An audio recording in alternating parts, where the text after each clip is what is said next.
Dear all, I welcome you for the fourth day of our workshop. And today also we have eminent people among us to share their thoughts and teach us and train us in design thinking and innovation and entrepreneurship.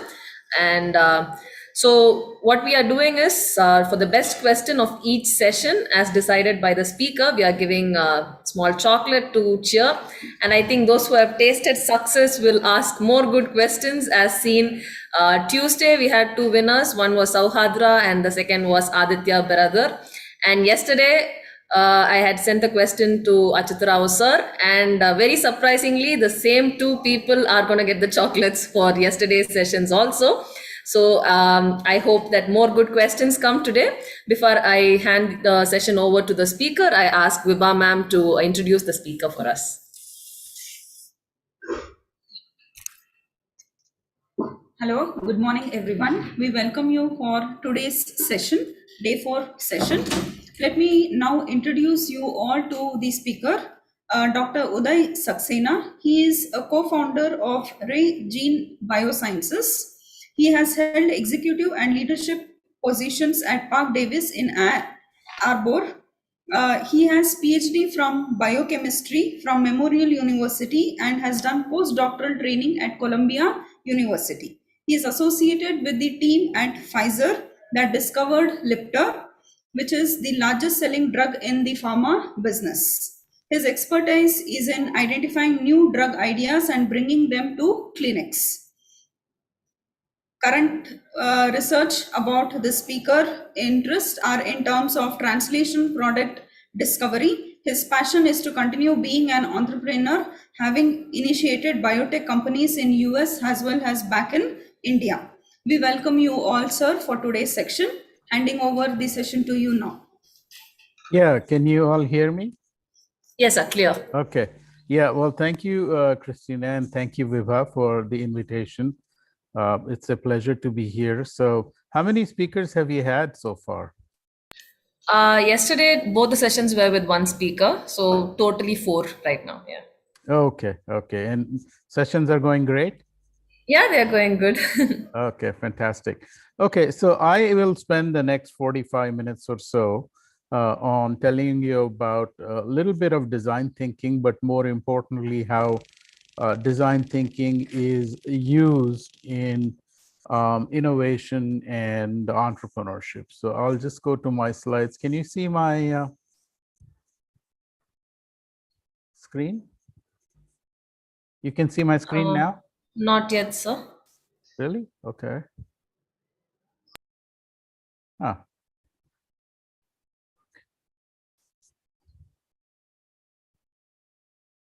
Okay. Do you see it now? Not yet. Ah, that's strange. You're able to do it 1 minute back, remember?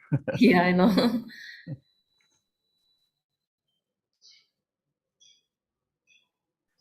Oh, that is strange. Okay. Still nothing, huh? No. Okay, so maybe I will, I have no clue why this is happening. So I don't shall I wanna... share it? Yes, please. Yeah. Thank you. Sorry for that. No issues.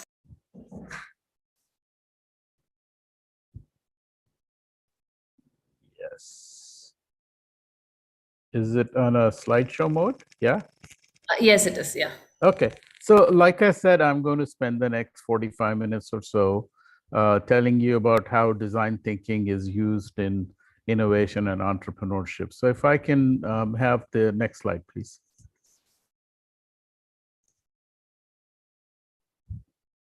So basically, I will walk you through how we use design thinking. I'm from a pharma biotech industry and fully engaged in innovation. So I'll tell you how design thinking is used in innovation. I'll also tell you about entrepreneurship. Innovation and entrepreneurship really go very close hand in hand. So I want to tell you about that. I also want to talk about where India stands today in terms of entrepreneurship in the biotech industry.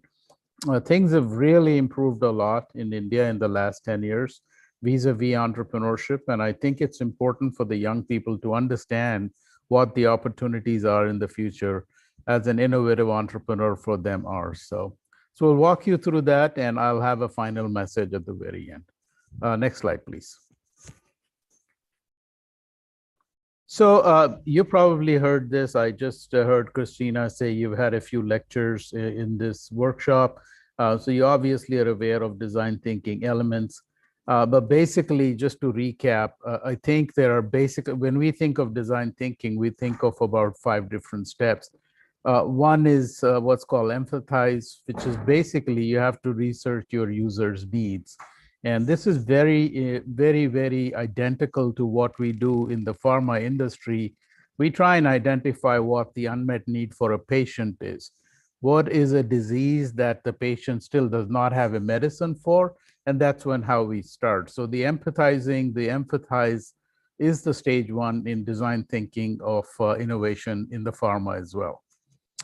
And then stage 2 of design thinking in general is state your users' needs and problems. So that's what I said. What we do is we talk to clinicians, we talk to patients, and figure out really what the unmet need is. As a case in point, I will tell you, if you want to reinvent aspirin, it is not an unmet need. So if I go to a physician now and say, I want to invent another aspirin, and a patient, they'll probably say, well, there's no need for that, right? So we have to be very clear in our business. And I'll tell you why clarity is very important in our business about the definition of what the design thinking is. Once we understand the unmet need, both by our own research as well as talking to the customers, the end, the user, then we do what's called an ideation, which is we say, okay, I think if I want to go after diabetes, it looks like one of the problems in diabetes is the pancreas is not making enough insulin. So that is then our target. Then we create a hypothesis around that. We say, okay, how can I make pancreas make more insulin? So that's the ideation stage. After that, we get to stage 4, which is the prototype. We design some experiments, both in the lab using Petri dishes and human cells, as well as sometimes we have to use in vivo or animal models to test the hypothesis. And once that is done, and I'll walk you through the actual process we use in the pharma industry, then you get to try out the solution in what's called clinical trial in patients. So as you can see, there is an exact match between the design thinking elements that are used in general and how we approach a pharma problem. Can I have the next slide, please? Thank you. So this is just to, again, reiterate the innovation process in biotech/pharma and how it kind of dovetails with design thinking. So the first question we ask ourselves is there an unmet need? I mean, does the patient really need a new medicine for what we want to go after? Because if there is no unmet need, if the patient and physician is not going to use our product, then there is no point in going after it. Once we are satisfied that there's an unmet need, then we move on to a product idea, like the example I gave you. In diabetics, the pancreas slowly starts to make less insulin. So we then think of a way to have the pancreas make more insulin. So that will be our product idea. Our drug will increase the production of insulin by the pancreas in diabetics. Then again, we have to go back and consult with doctors and say, this is our idea. Do you think the patients will use it? In general, patients like to use something that is not in hospital, something like an oral tablet, they can take it. They like that rather than having to go into a hospital, stay for a day or two. So we get the feedback from physicians and patients, because if patients do not comply with your medicine, the medicine is going to fail, right? So patient compliance and physician recommendation is really very important. Then we create the drug. As I will walk you through. It goes through a series of what we call Petri dish or preclinical experiments, and then some animal experiments, and then eventually clinical testing also. And then eventually, once we have all that, we have to get approval for in India, there's a regulatory authority called DCGI. In the US, it's called US FDA. And then we make it available to the patients. So just connecting the dots between how we approach and the design thinking principles, you will see there's a huge match between the two. I mean, it's a very, very similar process. So may I have the next slide, please? I will tell you more about how we discover drugs and how we use design thinking a little bit more, but I want to deviate and start introducing to you the two other topics that I'm going to talk about today. One is entrepreneurship, right? So what is entrepreneurship? It's now become a buzzword. You go anywhere, you will find people saying, well, he's an entrepreneur. He's done a startup, he's going to make millions of dollars. So what exactly is entrepreneurship? I mean, is it a degree or is it a hobby or what exactly? So if you look at a dictionary version of what is entrepreneurship, it says the activity of setting up a business which takes on financial risk in the hope of making a profit is called entrepreneurship. So if you're going to start a not-for-profit organization, generally that would not be called entrepreneurship because your end goal is really not to make money, or neither are you introducing a new product. So really taking an innovative idea, risking financially your monies, and developing the product in the hope that one day it will not only sell, but make you money. That whole thing is called entrepreneurship. And so what's the whole engine behind which entrepreneurship runs? It's converting innovation into a product. So there can be no entrepreneurship without a product. There can be no product without having some form of innovation. So you can now see the way, things are flowing. So you have design thinking, then you have innovation, then you have entrepreneurship. And the principles of design thinking are identical in the pharma industry when we do innovation, as I walked you through. So really, entrepreneurship and innovation go in hand. So you cannot have one without the other most of the time. We'll talk about certain examples where there might be small differences. Can I have the next slide, please? So I also want to tell you about, I told you that, so we talked about design thinking, how it's used in pharma. We talked about what is entrepreneurship. Now I want to tell you about what is innovation. And typically innovation comes up from startup companies. Large companies usually become more marketing hubs. Really the best ideas come from startup companies that are entrepreneurial in nature. So if you look at this slide, I have like a map of how you take an idea into a product. And you will then be able to relate it one more time to design thinking. Innovation is based on a new product idea. We've already done that. It has to be marketable. If you look at the second box or arrow there. And what also happens as an entrepreneur is you have to then put it all together in what's called a business plan. So, because you will need to raise money. Remember, we talked about risking financially to make profits. That's the whole thing about entrepreneurship. So once you have an idea, to bring it to the market, you will need money. And to get that money, you will need to write a business plan and present it to people who will invest in it. The other thing you really, really need is a team. So most of the times what happens is I see is that I'm an individual. I think I have a brilliant idea and I want to take the whole idea, the innovation, and be an entrepreneur all by myself. That's actually a very bad idea. Investors will rarely invest in a product idea or an entrepreneur who wants to do everything himself or herself. Really what you need is a team. You need somebody who's a product expert, usually the chief scientific officer.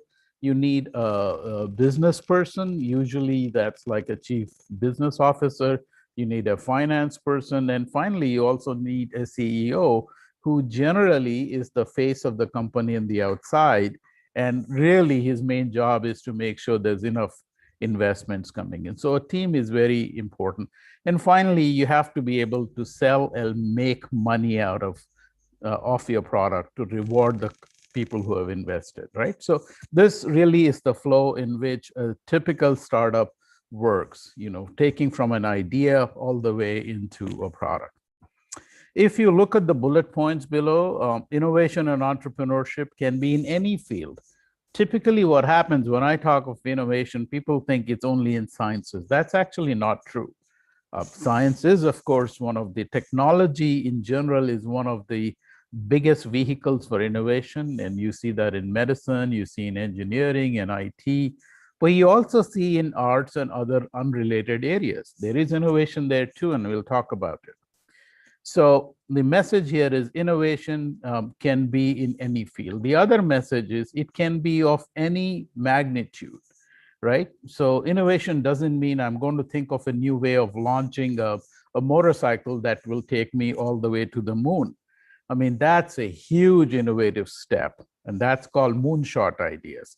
But it need not be. It can also be, so you can either have the moonshot or disruptive innovation, is what that's called, which disruptive means it basically changes the field, It completely changes the way product was being sold or purchased or anything. The other is incremental, which is a small change, but still it benefits the customer. I'll give you an example of, I already gave you an example of a disruptive innovation, which is a scooter that will take you to the moon. I mean, that's unimaginable right now. So that's why it's called a disruptive innovation. But you can also have incremental innovation, which is, wheelchairs. You see people using wheelchairs all the time. One of the innovations that was done, and we actually funded this as part of one of the government grants, is when the wheelchair moves, it has some shocks if it goes through uneven. And so the idea was to introduce some shock absorber like springs. So when the person was going over some bumps, he or she would not feel. So that's an incremental innovation, but as a product idea and as something that for a customer, that was very, very beneficial. So that's a great example of incremental. Now, you can also have ideas that start off as incremental, but become disruptive. And the best examples today are Uber and Swiggy. Uber is actually, as you know, and Swiggy, very simple ideas. Uber is nothing but an app that you use to order a taxi service. Swiggy, similarly, is a very simple app-based business that you use to order food. So they are incremental because making the app wasn't that big deal. But if you look at now how that has changed the business practices, 9 out of 10 people who need a taxi today will use Uber. Completely changed the way taxis are being ordered. Similarly, for food ordering, previously you would call and say, well, is the pizza ready? I'll come and pick it up. You don't need to do any of that. You just put it in Swiggy. So Uber and Swiggy are things that started off as very tiny innovations, but have become disruptive simply because they've changed the way people either order taxis or order food, right? So you can also have those kind of ideas. And this is a brilliant example of that. Can I have the next slide, please? I think we already covered this, that the take-home message from the last couple of slides is innovation comes in all flavors. It can be incremental. Another example I'll give you of an incremental idea that exploded. There's now a new portal called Nayaka. I don't know how many of you have heard of it. This had one of the largest public offerings or initial public offering in the history of Indian business. It's started by a woman entrepreneur. And the whole idea was to have a portal, dedicated portal where young women and girls and can go, and women in general can go and buy cosmetic products. It did not exist before. Amazon does not have a dedicated portal. Flipkart doesn't. So Nayaka is the first one that did it. And it was, it was an instant success because even though, again, it's an app-based incremental innovation, there was an unmet need for something like that. So it became a huge success. Disruptive, I'll give you another example. This is a real live example in our own lives. The vaccines that have been developed in India that have changed the way. And as you know, India really provides 70 to 80% of the vaccines in general to rest of the world. And the Indian-made vaccine, the Bharat Biotech one, as well as the new one that's going to be launched by BioE, these are disruptive because there's an estimate that the vaccines have saved at least 3 to 400 million lives in the world. As you know, several hundred million people have died due to COVID. But if we did not have a vaccine, another few hundred million would have died. So depending on the impact of your innovation, and this was humongously impactful, and that's why it's disruptive. So, but the end of it all, the principle of innovation is simple. The key is to meet an unmet need and provide a product. Whether it's a small idea or a large idea, it does not matter. You have to fulfill need by a customer, and it has to be a financially viable business. That's where innovation and entrepreneurship come together. All right, next slide, please. I want to tell you a little bit about the industry that I work in, which is the pharma industry. We do a lot of innovation, as you know. I mean, my whole training is to think of new ideas and make new medicines. So I want to give you a flavor for how long it takes and the risks involved and the funding that's involved. So we start off with what's called, as is shown in the orange first arrow, discovery phase, which is nothing but the empathize phase, innovation. We have to innovate, like I talked about, how do I make the patient's pancreas to make more insulin? Well, I'll say, okay, I think the reason pancreas is not making enough insulin is beta cells in diabetic patients are dying very quickly, and that's why it's making less, right? So I'll say, okay, how can I stop beta cells in the pancreas from dying? And therefore, then they will make more insulin. So ideas are like are that. We also have to get it vetted by clinicians and patients to make sure that there would be a need. So that discovery phase of the ideation and actually developing what we call a proof of concept, which is to see that it actually works or not. It takes 1 to 3 years, as is shown on the second row there. It takes also a lot of money. It takes a few crores for us to do that. If you're successful there, then we test the idea in animal models. You cannot directly go from your idea from testing in a petri dish to humans, because you also need to show that it is safe, right? So we have to go through a phase called preclinical. And really what preclinical is all about is testing your idea in animals. For diabetes, there are excellent animal models, and you can test your drug there. And you also have to show that it is safe, because a drug might be very, very effective in producing insulin, but if it has side effects, for example, maybe it's doing well on the pancreas, but it is harming the liver, then it's, that's called the safety part. Then it cannot become a drug. So that aspect of testing all that takes about 2 years. It takes about $1 to $2 million US at a minimum, probably more like 5 million. Once all of that is completed, we move it into clinical testing. And clinical testing is in first we start with healthy volunteers, normal healthy people, then type 2 diabetics, and then a smaller population, and type 2 diabetics much bigger. Those are called phase 1, phase 2, phase 3. That takes about 5 years, and that 10K take about $100 million. So as you can see, for a successful drug idea, a medicine idea that I work on, for it to be successful one day and become a drug, takes about 200 to $300 million. It takes about 8 to 10 years.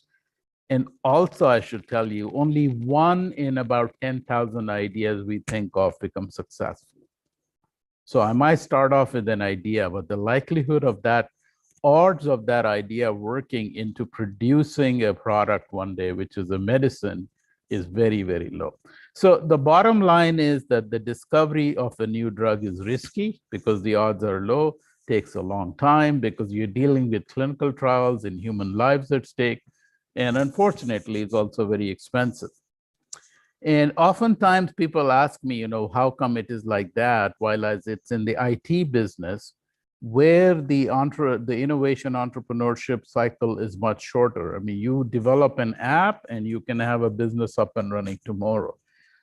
And it's a lot less expensive. Well, the short answer to that is in our business, I am dealing with human lives at stake. One day, if the drug is successful, it will be used by millions and millions of patients. And so it has to be absolutely safe. It's like pilots, right? Pilots fly airplanes. You want them to be 100% well trained. They have to be good at flying, but also flying it safely, because there's passengers sitting at the back who, if the pilot fails, their lives are at risk.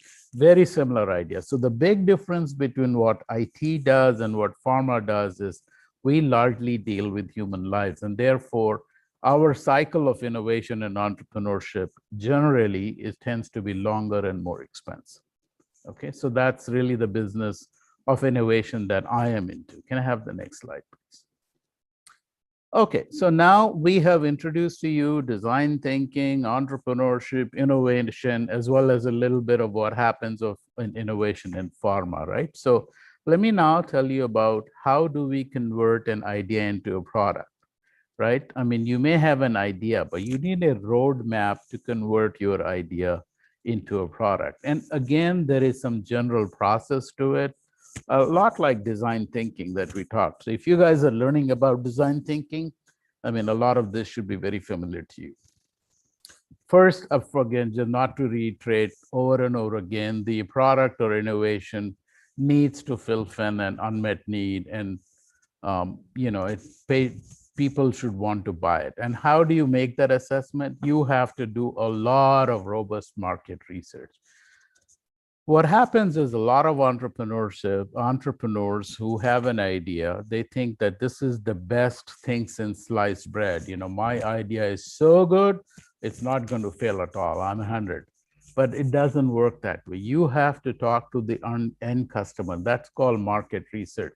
So the very first thing, if you want to convert an idea into a product, is make sure you have a lot of robust market research done. Okay, not just by yourself, but have somebody unbiased also. Don't just go around talking to 5 friends and who will say, yeah, I think it's a great idea, let's go have some chai and coffee, whatever. But that's not the way it works. You have to go to the end users in an unbiased way.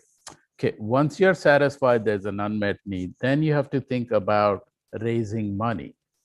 To move an idea into a product, you need money to develop a prototype. And usually this financing of the idea comes through friends and family is the easiest ones, right? You talk to your friends and family and say, I'm going to start this business. And because they are friends and family, they will say, okay, how much money do you need? I'll give you a little. That's one set. At that stage, the risk assessment of your idea is not done at all. These people are investing purely out of emotion, because they like you and they have faith in you. But the assessment of how risky the idea is, it's not been done yet. Angel investors is the next set. So these are generally rich people who have made a lot of money, but for example, there might be a rich individual who has type 2 diabetes himself or herself. And he'll say, I will invest in a company that wants to make the pancreas work better. So they will put some money. So these again are angel investors who put money. They're single people generally, single meaning an individual, who are basing their thing on investment on emotion, pure emotion. So that's generally the second round. The third round of funding comes from people called venture capitalists. Now, venture capitalists are institutional. You will see a lot of venture capital companies around. I mean, there's probably a few hundred in India. So these are people who have collected 100, 200 million funds from different sources, and they form a company, which is called a venture capital company, and they look to invest in newer ideas. So to get that money, you have to have some proof of, that your idea works or not. Again, design thinking, we talk about showing that the prototype works or not, right? Same thing they would like to see.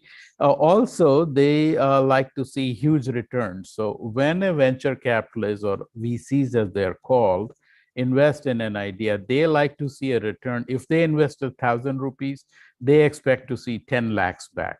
Yeah, 20 to 30x return they like to see. The reason for that is they invest, this is high risk, right? They're investing in a high risk business. What they do to spread the risk is they invest not just in one or two, but 20 companies. And the idea is even if two of them are successful, they'll make all their money back.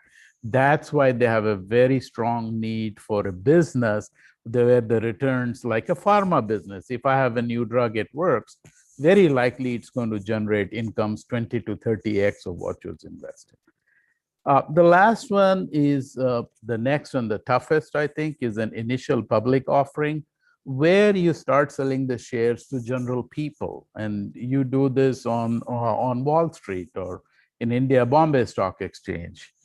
So anybody, any of us can buy the share and be a shareholder. And Nayaka just had that. And this venture capitalists will probably give you money. So friends and family is probably 1 crore, angel investor 10 crores, venture capitalists will give you up to 50 crores. But if you need hundreds of crores, you have to go to an IPO and you will get that kind of money. The other thing that you need, converting an idea. So we talked about unmet need, establish that, financing, how do you do it? And then the last thing is you have to have a business plan. Venture capitalists will not invest in your company unless you show them a plan of what you plan to do. This is my idea. This is why it's going to work. This is how much money it will make. And this is how I will return your money back. That is as simple a business as you like. So the other things they like to see is if the idea fails, what happens? How are you thinking of de-risking? I mean, for example, if the insulin increase idea in humans fails, what's the plan? Plan B. And you can say plan B is, I'm going to try see if it works in animals, because there's a big business of selling, such a product to treat dogs, for example. So venture capitalists always like to see, have you thought through the risk of your idea? And do you have a plan B or not? So that's also, so the three major elements, again, recap. Is your idea good to make money? Who will finance it for how long? And then do you have a business plan or not? So these three, in this day and age, you have to have these three if you want to convert an idea into a product and be an entrepreneur. Next slide, please. Yeah, so the private biotech startup. So as was introduced, I think by Vibha, I am currently co-founder of a startup company. So our idea is to make products for COVID. And we have launched one, and I'll tell you more about that. So I'm very aware of what, and we are privately held still, which means all the money that we have raised today has not come from venture capitalists or through public offering. It's all private, friends and family, and through grants and other ways we've gotten money. So how do we start a private biotech company? Again, the product idea has to come first. It's usually taken from either published research from a university, or we have our own ideas that we work on. Second, our financing is provided by private funds to begin with, friends, but eventually we have to go on to get venture funds and finally go public. And the business plan to commercialize the product is usually prepared by experts based on robust due diligence. This is a word you will hear constantly once you become an entrepreneur, due diligence. Before anybody, especially VCs, give you any money, they will do thorough due diligence, not just on the idea, on you also. So I'll give you a small story. I was in the US and, we did a startup company there. I'll tell you a little bit more. And we wanted to get money from venture capitalists. We were asking for about 10 or $15 million. And the extent of due diligence that was done on me was amazing. They called professors who taught me in my master's. The call was, this guy is asking for money. What is his character like? Has he ever swindled anybody out of money? When you give a task, is he capable of, completing or not? What is his integrity? What is his sincerity? So really a lot of background checks are done before venture capitalist money is done. So that part is called due diligence. So a private biotech startup company is very similar to the design thinking elements that we have. It's no different at all. Next slide, please. So, as you know, as a rule of thumb, out of every 5 startup companies that exist, at least in the biotech, very likely 4 are going to fail, maybe 1. So 20% only will survive. So the ones that survive, what is it about them that makes them survive? First of all, they have a marketable idea. Without that, nobody can survive. Secondly, we talked about a good team. It's very important for a successful startup to have a good team. One-man teams are going to sink. I'll give you an example. If I put money into you, you're a single person, and unfortunately, tomorrow you have an accident and you either are incapacitated or you die, I've lost all my investment, right? So that's another reason why people like to see a team come together, a CEO, a CSO, a CFO, all of that before they make investments.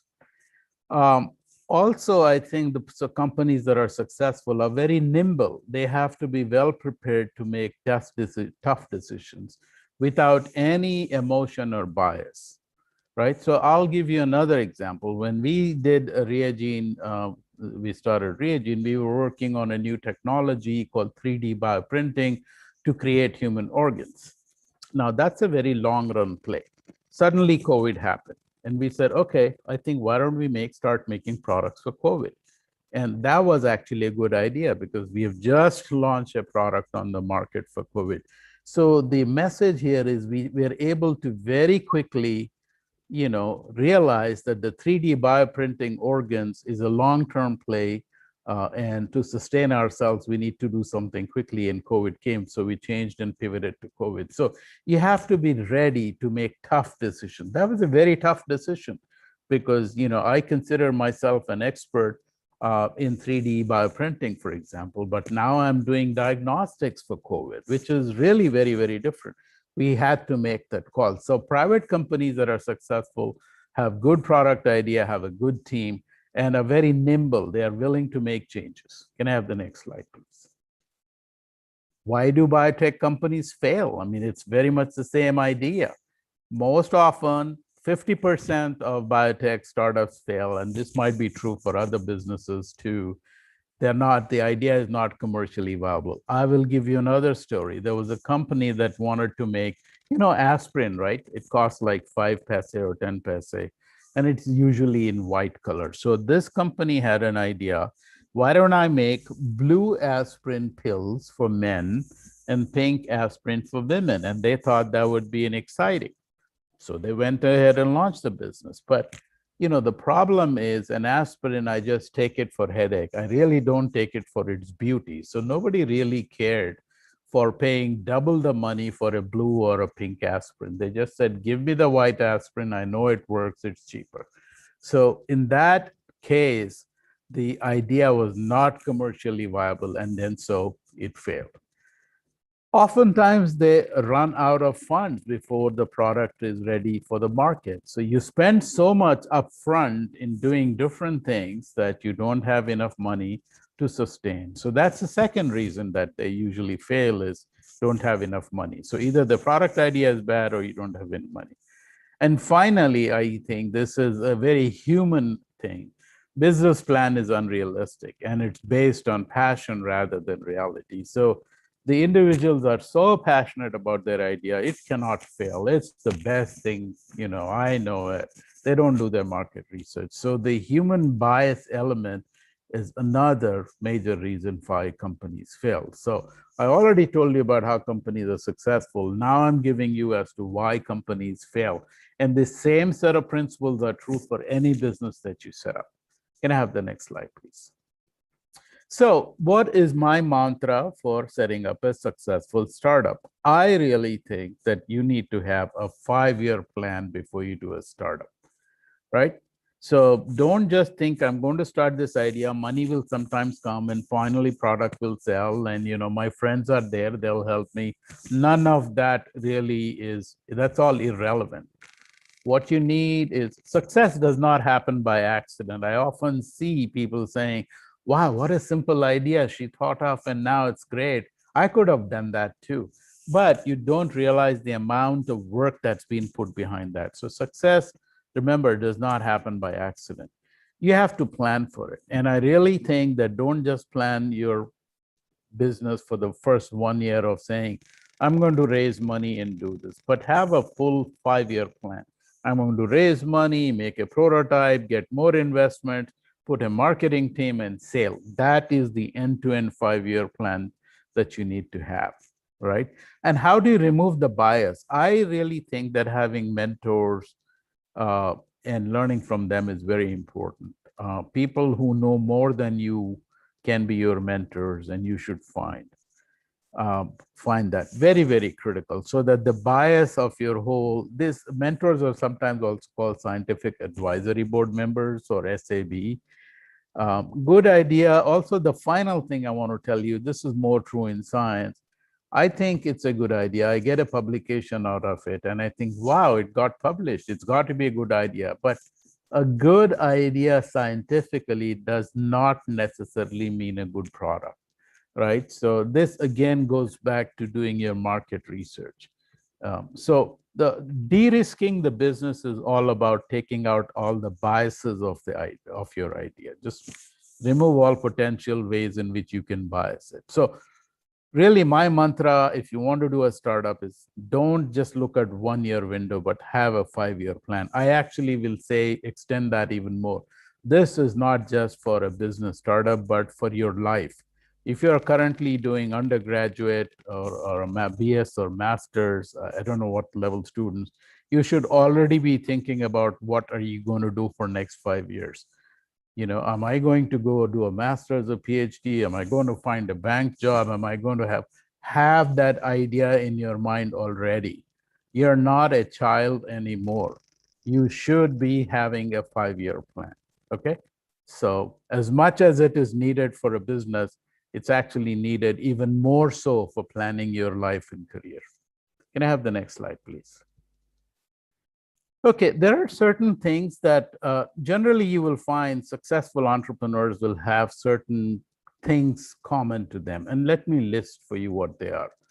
What does it take to be a successful entrepreneur? You have to be skilled in your domain. Like if I want to go after, a medicine for enclosing insulin, I really should know my biology very well. Otherwise, it's going to be very hard. Also, the second thing is it is a risk. Go back to what we said about entrepreneurship. Entrepreneurship is about taking a financial risk. So never forget the fact that it is a risk. But there are ways to find ways to de-risk it.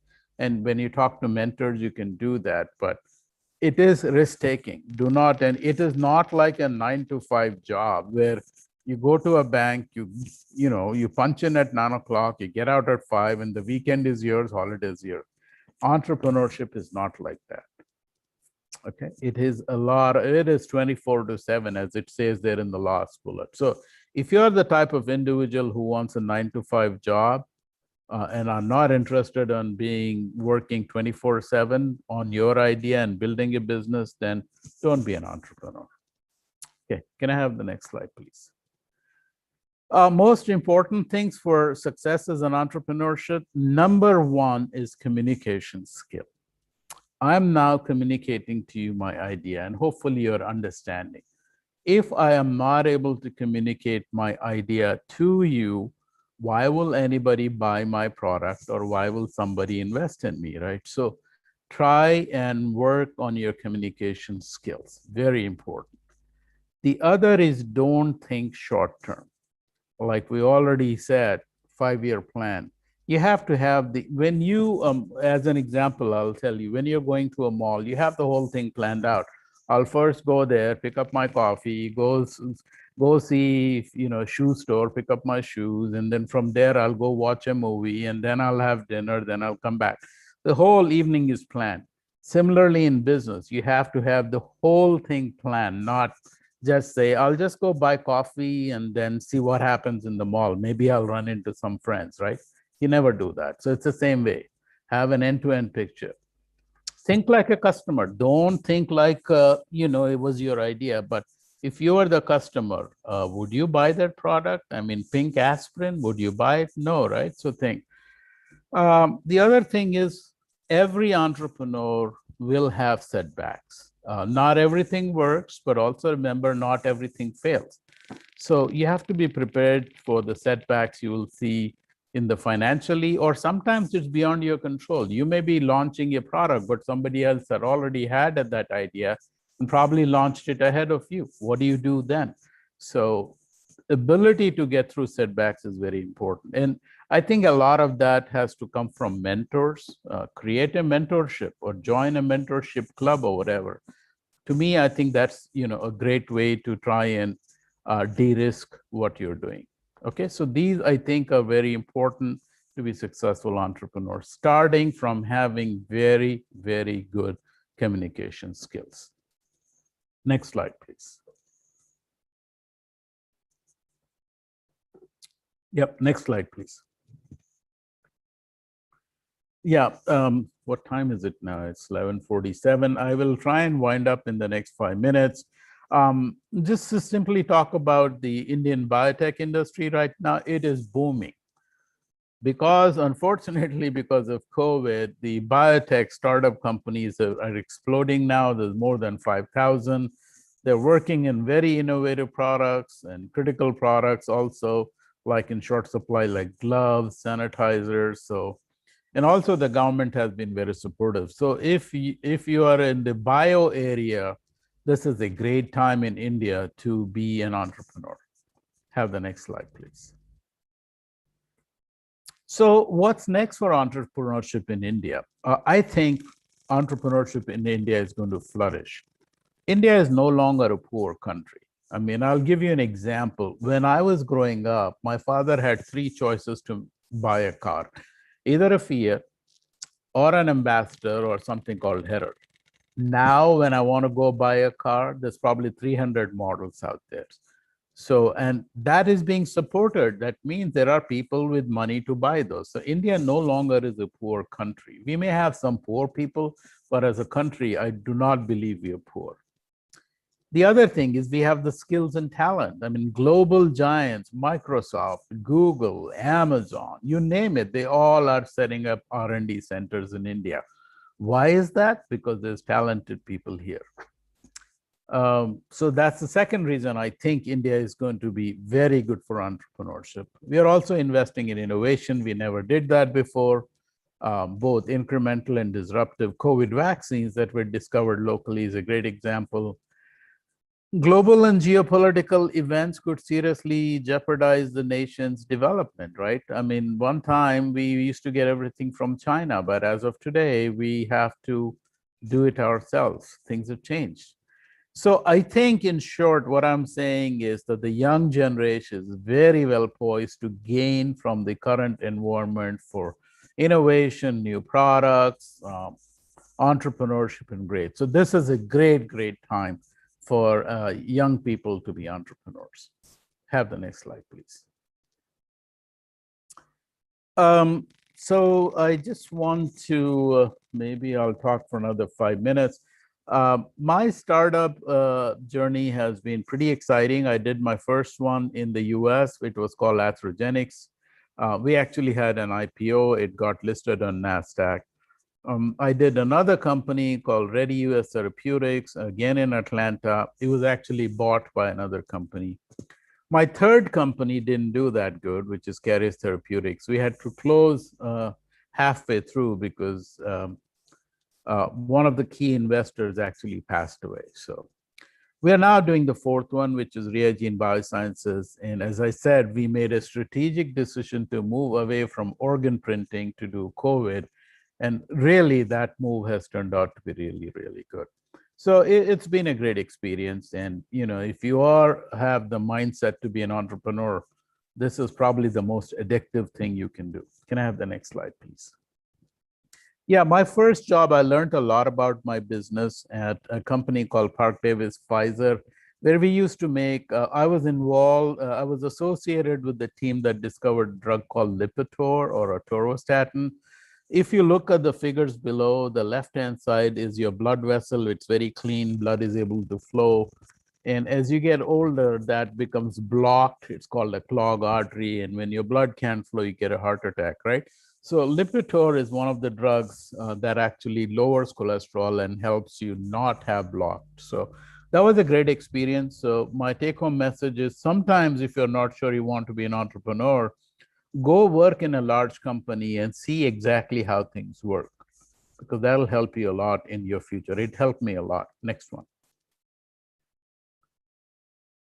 I also, I already told you about the biotech companies. The other very significant thing that happened in my life was I became the chief scientific officer uh, at Dr. Reddy's, which is one of the local Indian companies, although they're all over the world. Why was it good for me? I had a global responsibility and visibility. I did not just have to take care of one country or one set of projects, but I was, like I said, it was a global position, so I got exposed to a lot of global ways of working and visibility. So I really thought that was good. Also, my accountability was not just a few people, but I had like 250 people. Our budgets were 25 million. And to be able to manage all that across two continents. I was living in US, but most of the work was being done in India. So coordinating all that. That was great. So sometimes you have to take an opportunity that increases your accountability and level of visibility that you get, right? So sometimes in your life, those jobs are necessary. Just like Pfizer was important for me to learn business at the very beginning, this was also very important for me to get visibility in the pharma sector that, hey, yeah, this guy is somebody we have heard or talked about. So next one, please. So really my final message, this is the final. This is about design thinking, and I think I've tried to connect the dots and tell you that design thinking principles is used as a process every single day in the biotech and pharma, and in general in innovation and entrepreneurship. So please learn those design thinking principles well, because they are going to be very useful. One last thing that people always ask me is, if there was one thing, sir, that you think you've done right, what? I think really the most important thing I did was I got a very solid foundation by doing a master's at University of Hyderabad in biochemistry. I'm telling you, that was, I'm talking about 25, 30 years back. I paid only 400 rupees a semester, I think, the best ever education I've had. With that education, I could go to the US and compete with the best and best. So great investment. So my last and final take home message is, do not underestimate the power of education that you're getting now. Take these workshops and courses very, very seriously, because that is the foundation on which the rest of your life is going to be built. You don't pay attention for the next 2-3 years while you're doing your BS or MS, whatever, you've lost a great opportunity and you might never be very successful in life. So your best tool at this stage of your life, focus on your education and extract as much as you can. Thank you very much for your time. Christina, I am done here, and I don't know what you want me to do, but I'm happy to do it.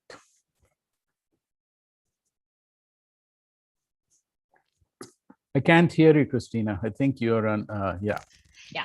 Thank you very much, sir. It was a very inspiring talk. And so participants, if you had listened to his talk carefully, you would realize that if you're going to approach venture capitalists later on, be sure to have attended all classes properly, because they might ask faculty like us on how you were in college. 100% right. Yeah, it's your integrity and character that will be questioned. Yeah, so that's true. So add your questions in the question answer forum, and while we are waiting for the questions to be added, I had few questions myself, which I thought I'll just start with. Sure. So one of the things you said was like 1 in 10,000 ideas in certain cases only get successful, and the time period we are looking at is like 3 to 5 years. I was reminded of my engineering mathematics problems in the first year, where like calculus or trigonometry, we keep writing for 3, 4 pages, not knowing whether it's right or wrong. So how do you get the right balance in terms of being passionate for your ideas and overcoming obstacles, and knowing that this idea might not be worth it and I have to drop and move on? How do you get that balance? I think that's a great question. I strongly advise you to do something called visualizing yourself. So when I finished my PhD, I had two options. I could either go into teaching, such as what you're doing now, be a professor, or I could go into industry, right? And I thought, and both opportunities were available to me. I had both types of job offers. But I never could visualize myself as a professor because I don't have that kind of patience. But I could always visualize myself as a CEO entrepreneur, right? I sat down and said, where do I want to be 5 years? I said, I want to be a vice president at a company. I do not want to be a professor because I don't think I have the skill set that you have to be. So I think a very powerful way of determining and maintaining what you want to do is visualization, and follow that up by talking with people who have gone both ways and say, do you like it? Why do you like it? Do you not like it? Why do you not like it? Same for the industry. So starts with visualization, followed with some due diligence, and finally making a choice. Even after that, if you're not able to make a choice, nowadays students have this what's called internship programs. They're great, really. So go and do an internship, even in say your lab, or come to our company, spend 6 months, figure out what it's all about, and then make a decision. So there are many ways to make an educated decision, both through practical experience and talking to people and visualization. And so you arrive at a decision not by toss of a coin, but some thorough thinking about. That's what I did. I was actually lucky, to be honest. My father was a scientist. It was very easy for me. I could really visualize myself as a scientist, and then from there on to be management in industry. Yeah. Thank you, sir. And my next question is, you did touch upon this in the last slide about the solid foundation of education. And your resume is very impressive. You're like in having a PhD and postdoctoral, so in terms of academics, in terms of industry, and in terms of entrepreneurship.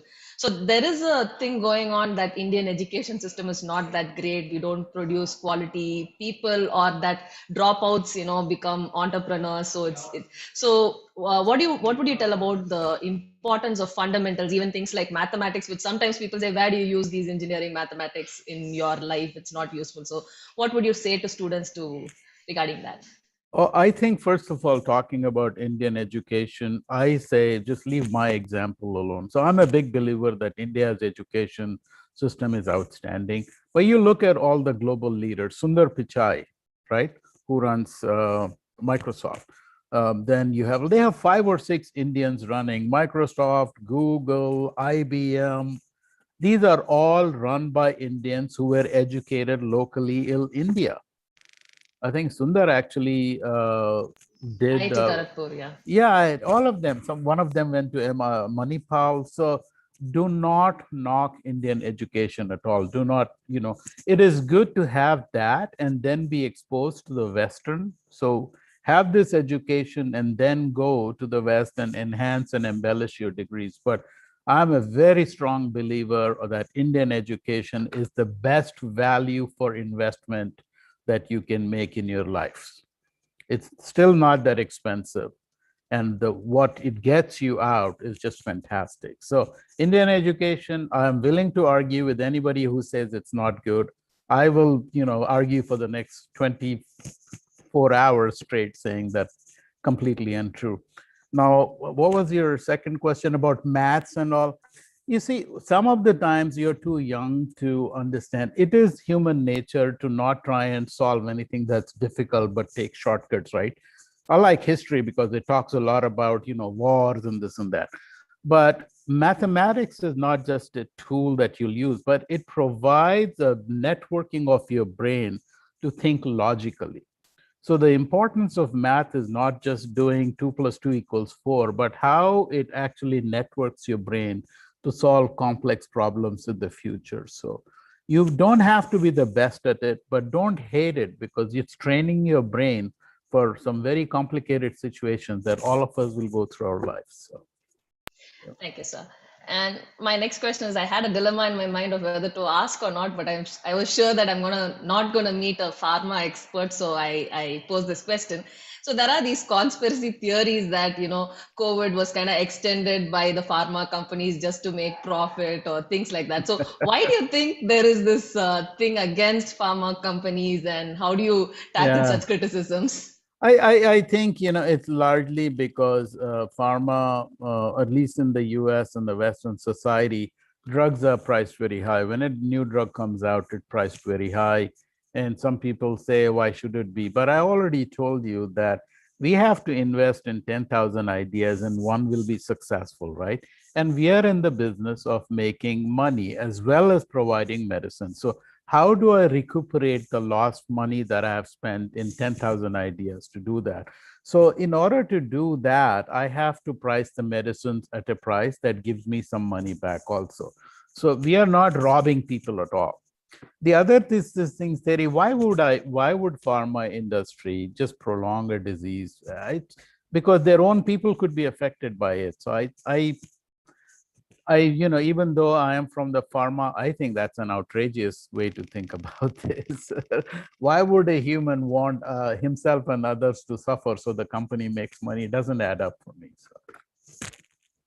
Thank you, sir. So the question answers, which are questions which are put up in the forum, I'll just take it one by one. When we call, it's by Navya S from Chemical Department. When we call the Indian COVID vaccine a disruptive innovation, does it have a positive or negative connotation in this context? It's a very positive. In business, a disruptive idea means something that has changed the world, really, just to put it very shortly. So I think it's a very positive connotation, and I'll tell you why it's so positive. Because the way if India has not been able to make these at cost affordable, can you imagine what would happen to the poorer countries? A lot of Indian vaccines are now sent to all of Africa and Asia and all these countries. So leave the West aside. The West can take care of themselves, but West is not the whole world, right? There's a lot of Asians. So I think, as a rough estimate, Indian vaccines have probably saved 400 to 500 million lives in the emerging or developing countries. I mean, that is pure disruption, right? You've disrupted the whole thing. So disruption in this context is actually a good thing to have. And I think Indian vaccines saved 500 million lives at a rough estimate. And what better example of disruptive innovation, right? So just continuing on that question, why did the approval process for Indian vaccines take a lot more time? Is it because of a bias against our country, or? No, this is true for anything. One of the things that, say, the US likes to see is the vaccine works in Indian population, but Indian population are mainly Asian background, while as the US population is predominantly Caucasian background. They have different set of genes, they react differently. So they're not sure whether this vaccine A will work in their race, which is Caucasian, or whether it's going to be as effective and whether it's going to be safe or not. So it's mainly to protect their own people that they ask you many questions. We would do the same. Tomorrow, if there was a drug that was supposed to come in India, DCGI will also make sure that the drug is safe for Indian people. So it's the difference between the race, and when you have a different race, the genes are also slightly different. And so in order to make sure that it's safe, that's all. There's no bias at all. So the next question is from Maskan Walia. Sir, considering startup, the most famous debate is to leave your job opportunity for it or not. So there are many situations like how to know if the risk is worth taking and how much prioritization should be given for it. Yeah, it's a very personal decision. There is no one set formula that I can say, yeah, you can take a risk, you should not. There's no guy. I'll give you my own example. I was working for Pfizer I quit the job and did a startup. Why did I do it? I did some risk analysis. My wife had a full paying job. So I said, at least I'm guaranteed of a roof over my head and food on the table, right?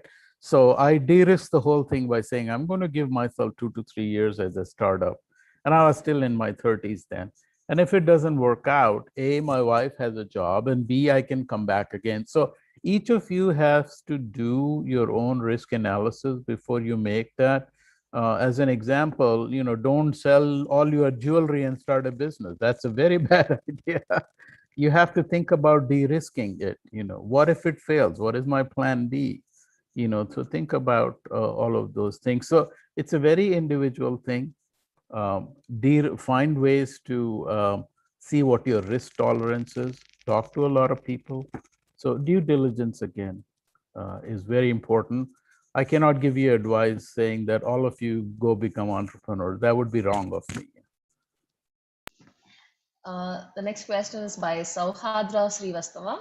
How to be patient with the setbacks during those 3 to 5 years of building a startup? So I also had that question. So how do you handle failures and even financial loss, which might be quite huge?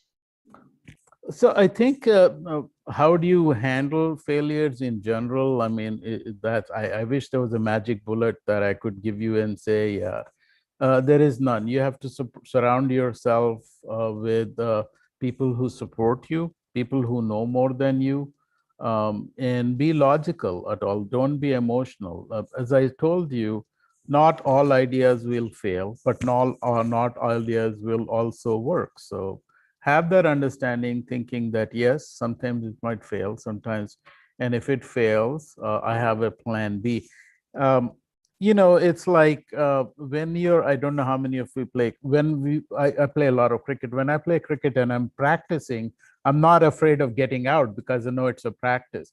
But when I go into a match, I'm very scared I'll get out because once I get out, it's all over. So I kind of think in my own mind saying that, there will be other opportunities that will come. It's not the end of the world. So you have to trick your brain into thinking that. And the best way to do that is to surround yourself with supportive people, have plan B, be logical about it. Those are the simple things that you can do. Most important is don't be alone. The more alone you are, the more you will think about, the negatives. So surround yourself with positive people. I can tell who's going to be successful just by looking at who he or she's friends are. If they're negative, downer people, likelihood is you're going to be turning out the same way. So You have an interesting resume again with books on cricket. So could you just brief what that book on cricket was about? Oh, I've actually done two of them. It's basically teaching. So I'm a huge cricket enthusiast. So uh, it's basically teaching 10 to 20, between 10 to 15-year-old kids about, not about, how to grip the ball or how to hold, but how do you prepare for a match? What should be your routine? If you get out early, what do you do? For example, I say, whenever you get out, you come back and write down how you got out and see if there is a pattern there.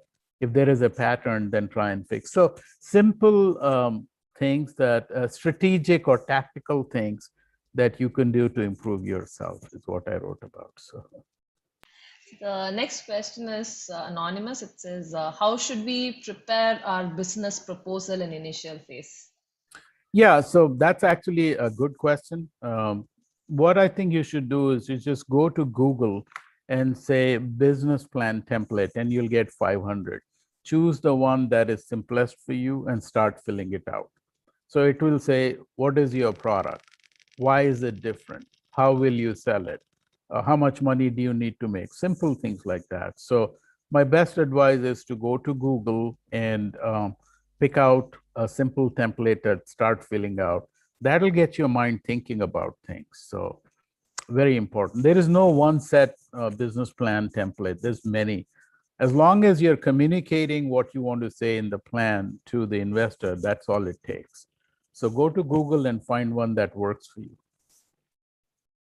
The next question is by Lakshay, and he's asking why Indian vaccination certificate is not accepted by many countries and whether vaccine would be needed for every new variant of virus. So you're asking two questions. The first one is more regulatory, which means it's the preview of the government. I don't want to answer, that's between different governments. I can speculate on 5,000 reasons, but that will be pure speculation. The second question to me is more interesting. Will we need a vaccine for every single variant? The answer is nobody knows really yet, at least with SARS-CoV-2, COVID, we don't have enough information. In the past, it used to be that like a polio or something virus, you took one shot for the rest of your life, it was good enough. Those things are changing. An example is a flu vaccine. Every year the flu comes in and the virus is slightly different. So you have to take a different flu vaccine every year. This is very common in the West.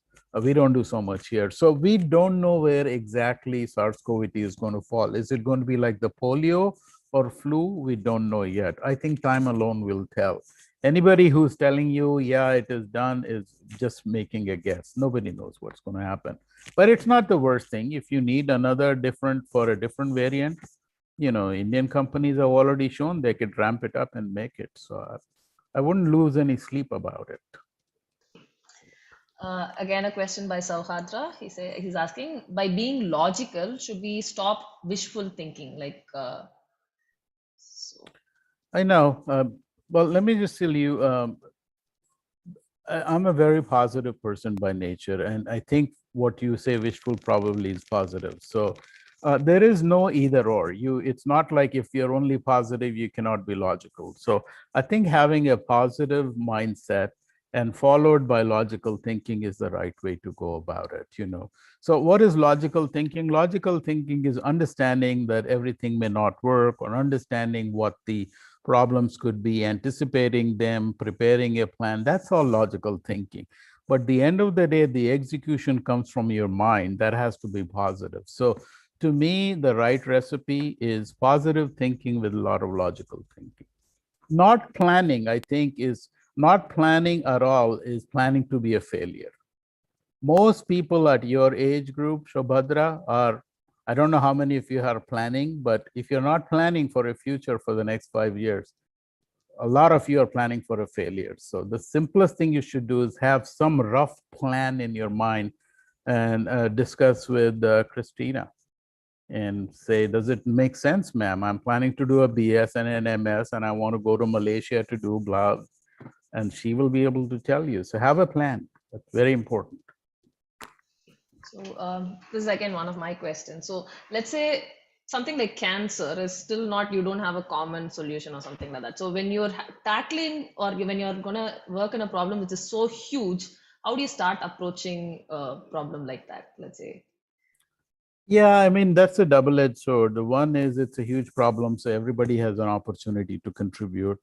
The other side of the sword is that it's such a huge problem, we don't know if you're ever going to solve it, right? So again, having a positive mindset. Cancer, by the way, but not in my lifetime, but in your lifetime, will just be a disease that will be managed. Like we have diabetes, right? We haven't cured it, but we are managing it. People with diabetes will probably live up to 90 years old, no problem. Cancer similarly is going in the same way. There's a new technology called CAR-T, which if you're interested in cancer, you should read up about it. But yeah, it's a double-edged sword. But again, being positive and logical, I think, is the way to approach what seems generally one of the ways people, what they do when they have a humongous problem, you break it down into pieces, right? You don't think, oh my God, I'm never going to solve cancer. That shouldn't be the approach. The approach should be, there's 10 steps in cancer. It starts with cell proliferation. It does. Let me start approaching the cell proliferation first, then take the next step. So don't be overwhelmed by the fact that cancer is an untreatable disease. So don't approach a problem like that. You should break it down into pieces and then approach one by one. So one of the attendees is asked, when I had asked you the question about risk and 1 in 10,000 ideas only succeeding. So you said you have to visualize. So the question is, how should we visualize about the risk for our business? That's actually quite simple. I mean, one thing is to look around similar businesses and the ones that have been successful, ones that have failed, right? And try and make a list of what do you think the ones that are successful did. Write down, well, maybe they raised a lot more money than they needed. Maybe they had an outstanding team. While as the ones that fail didn't change direction when they needed to, didn't have a manage. So I would say the way to approach this is to look around what similar ideas such as yours, what other companies have done. And there's always comparables. If it's a good idea, there'll be other people thinking and see which one succeeded and which one did not. And there's always learnings there to do that. So the more work you do upfront in business, the better off you're. Right? We have a tendency to delay thinking about failure till we actually fail. That's not right. You have to think about it upfront. Yeah. So we spoke a lot about entrepreneurship. So in your company, you would have had a lot of employees. So what would your advice be for students who want to be an employee? So what is the gap you find in education and them coming to industry? How should they equip themselves to be an employee? Might not be for entrepreneurship, but for employment. Yeah, we are actually, that's another good question, actually. Right now, so we don't have too many employees. We still work off of a shoestring budget. We are bootstrapping. I only have 3 employees in the lab. They're all master's level people. So, and I also have to tell you, when we advertise for a job, we get 500 applications. So there seems like there's a lot of hungry people out there, which is good. But I look for a well-rounded resume. I also look for an interest in a particular area. So, for example, if you're interested in cancer, don't be shy of mentioning that in your resume. Say, deeply interested in cancer biology and would love an opportunity to work or something like that. So that catches my eye, right? Versus somebody who says, willing to work on anything. I'm not a very big fan of that, right? That means you're desperate for something to happen. So spell out what your wish list is in a job. Have a well-rounded. When I say well-rounded, or I don't like, I like to see resumes that have sent. I was also a member of this, I don't know, debate club. I was also did part of the drama school or something. A well-rounded individual generally is more likely to be positive and more successful.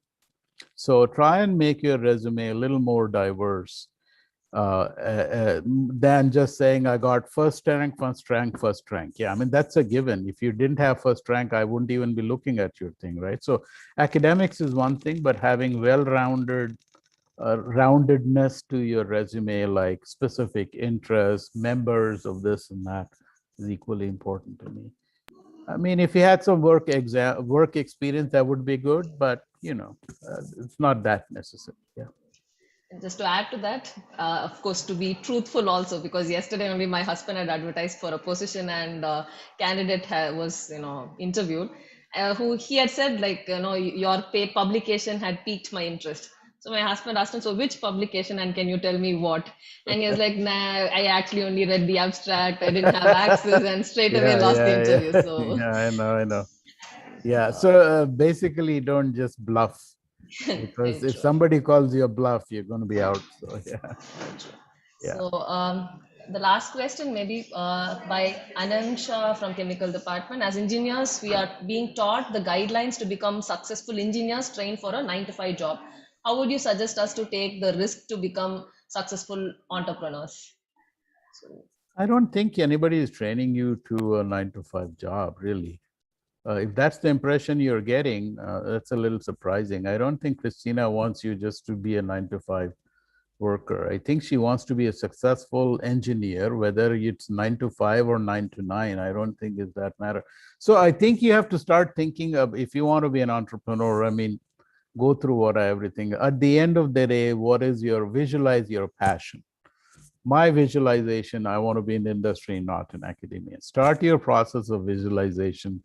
Where do you see 5 years from now? And if you have decided saying, I want to be an entrepreneur, talk to fellow people who have been entrepreneurs and say, what is good, what is bad. So I don't think your degree is preparing you just for 9 to 5. It's preparing you to be a great engineer and then what you do with that is depends on your interest and capability. Is that right, Christina? Yes, I think the same too. Thank you. So maybe if you could, I'll send you the questions. Maybe if you could just see which question would Sure, be rewarded, that would be great. sure, So sure. thank you, sir, for your talk and for patiently answering all our questions. And No problem. yeah, Yep, thank you so much. So yep. You're welcome. See you then. Yep, bye, sir. So bye. our next talk would be at 3:30. So we are closing the session now.